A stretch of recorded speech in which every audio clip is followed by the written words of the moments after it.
What's up everybody, it's Xenoblade. Today I'm going to be showing you guys all the official secret hidden areas within Xenoblade Chronicles Definitive Edition. All of these areas are going to be landmarks when you find them, that way you can go back to them if you want.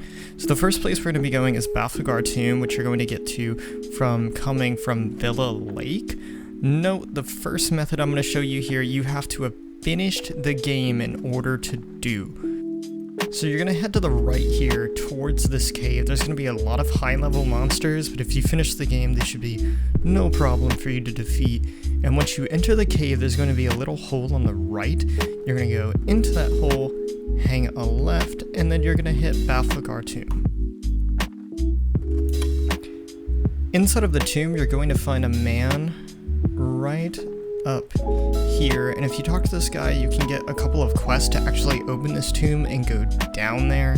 I have not done these side quests yet, but I plan to in the future. The next spot we're going to go to inside of Tephra Cave is the Heavenly Window. So we're going to go through the cave that we previously went to, and we're going to just trail down there. There's going to be a lot of monsters, but considering you've probably finished the game, they shouldn't be too big of an issue. And when you get to the Heavenly Window, there's going to be a unique monster there if you want to fight. There's also going to be some nice little ether deposits along the way if you want to pick those up. There is a ton of monsters in here. If you cheat your way through, you can avoid all of them by doing that little glitch where you fall through the wall. But the game's amazing, so just finish it. It's a good game. It's worth playing through. Finish it out, and then come back to this area. The other areas I'll be showing you in a minute, though, you don't have to necessarily finish the game to get to. The next spot we're going to take a look at is Believer's Paradise. This is one of the better views in the game, and it's a bit of a hike to get to. It took me a little while to find because it's not super intuitive, but I think that's the whole point behind a secret area.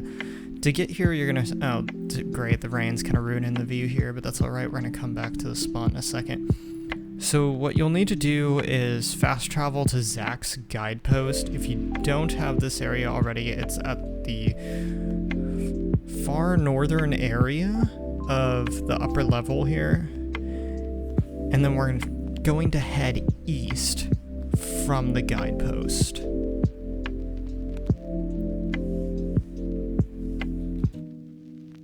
And from here, it is a pretty long walk. You have a decent way to go. So you have to go up this pass here, and then ride your way up this cliff. There's going to be a little bridge, and that bridge is going to lead you into a cave. I've drastically sped up this footage. I believe this whole thing probably took 6-7 minutes. This cave's really long. And you can't run in this game, so it feels like unbearable when you're running through it. But once you get through it, it's a really cool area. I'm going to change my time real quick here, and you get to see it in daytime. And I mean, it's gorgeous. The game looks great. It's a really cool area.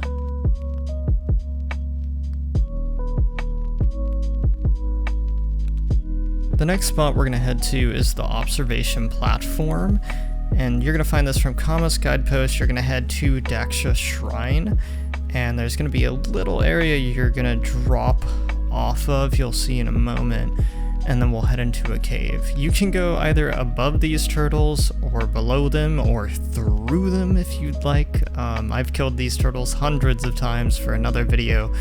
I'll put a little card up at the top if you want to watch that after this one. And this shrine I didn't find until way later in the game, which feels kind of ridiculous because it's a pretty easy spot to get to. But I was just running around for another video and found this shrine. I was like, oh, this is kind of a cool area. There's this little spider that pops up here, level 32, Clifftop Baron, a unique monster, no big deal. So drop down, go through this cave, and then you're going to be right at the observation platform, and you'll get to overlook the lower level of the Bionis' leg. The next spot on our list is Glowmoss Lake, which can be reached from the drainage control room in the ether mine. You're going to head directly south into Test Pit 1, And from test pit 1, you're going to take this tiny little skinny tunnel here, and then you'll reach Glowmoss Lake. It's a pretty cool spot. It's a little small. It's not as cool and as big of an area as the past two, but I like it. Alright, the next area is the Divine Sanctuary, and for that we're going to start in the Magnet Forest at Waypoint Beacon.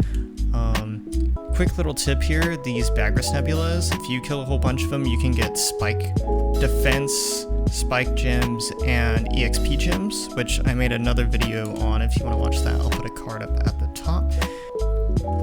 Okay, so the only way up is to go up this ramp, and you're going to head south here. And you're going to walk up the tree branch, drop off the tree branch, and head into this cave.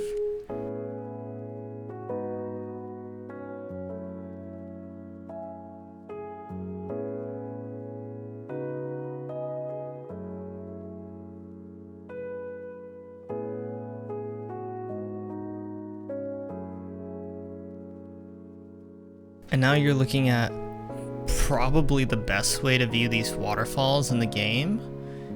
And these waterfalls are pretty iconic. I use them in several of my thumbnails.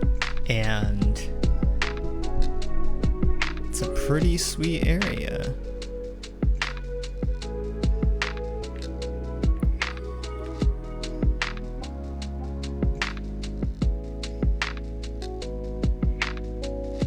Alright, so the next area is going to be King Adney's Tomb. You can access this area in the Magnus Forest from the pod landing site, and you're going to head towards Valak Pass, but then you're going to head southwest down in this area.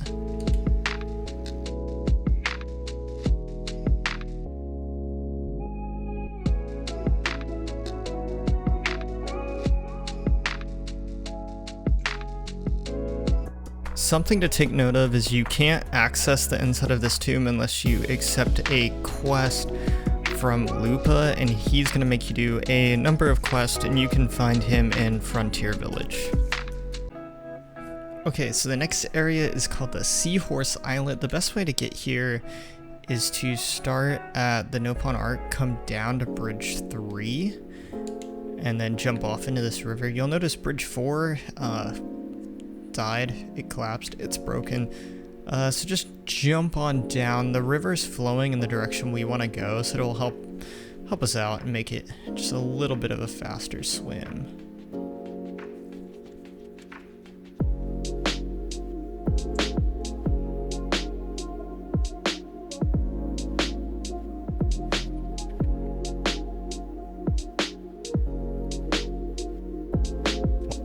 Welcome to the Seahorse Island.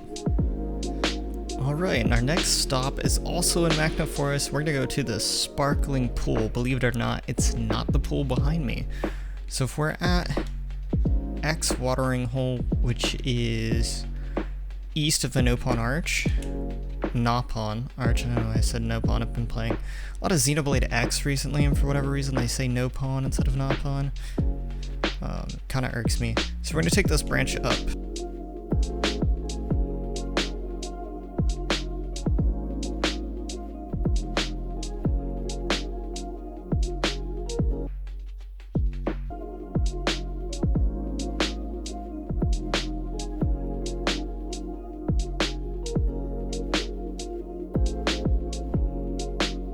The Shining Pond is our next stop. To get here, you're going to have to go through the Dark Swamp and the Saddle Marsh.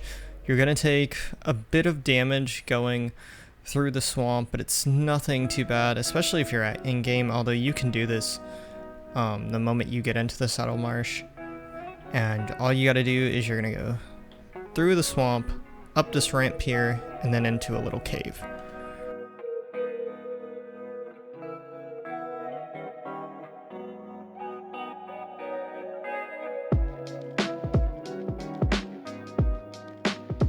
Our next stop on our journey is the Distant Fingertip. This can be found on the second digit of the Fallen Arm, and it requires a lot of climbing. They definitely make you work to get to this one, as it takes about a solid 8 minutes to climb all the way up this area to get to the top, but it does give you a really awesome view of the fallen arm. Note there's a monster up here that's pretty annoying to fight, so you'll notice when I get to the top, I just ignore him. He does disturb the view a little bit, I apologize, but after 8 minutes of climbing, I didn't feel like fighting him.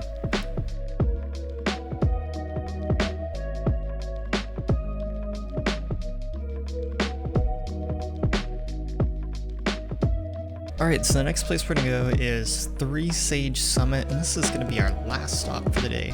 There were a couple of other areas I wanted to reach, but unfortunately I couldn't get to them due to story reasons, which involves spoilers. So to get to Three Sage Summit, you're going to start at Zockhead Pass, you're going to come down here and go off to the right. Now, right here, if you're coming through here for your first time, there's going to be a giant wall of ice. You just have to melt it. You can only melt it after obtaining a certain item from the story, which you'll obtain in this area pretty quickly once you're here. So that is no big deal. We're going to head up to the left here.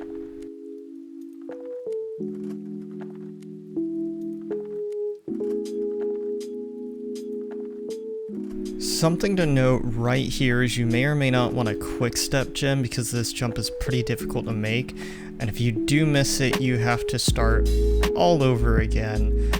I don't want you to do that, so time your jump really well or get a quick step gem to help you out, and then we just keep on climbing up the mountain.